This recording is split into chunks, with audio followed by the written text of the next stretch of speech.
I think Black people have had to fight so hard for equality while white people were building equity. Mm-hmm. Absolutely, 100%. Yep. That's exactly what it is. Like that's not something to think about. That's what it is.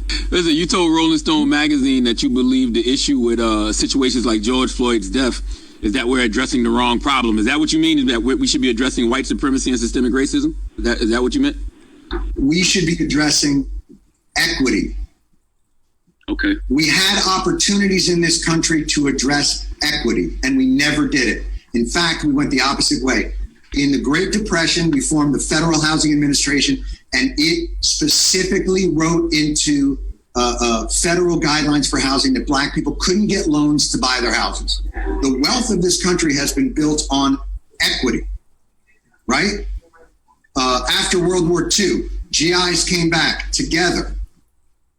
And when it was found that the Federal Housing Administration was unconstitutional, they wrote covenants into deeds. So Levittown in Long Island got built with money from the government for GIs that would get low-cost loans, and those people got to build equity. But Black soldiers who had just as good a job or just as good a credentials could not get loans.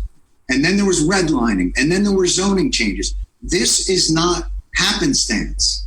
And you can't build a ghetto and then suddenly decide, okay, that's not here anymore, but we are going to police the edge of it, and we're never going to tear it down. Because when you quarantine people, you cut off the economic tributaries that exist to feed that area.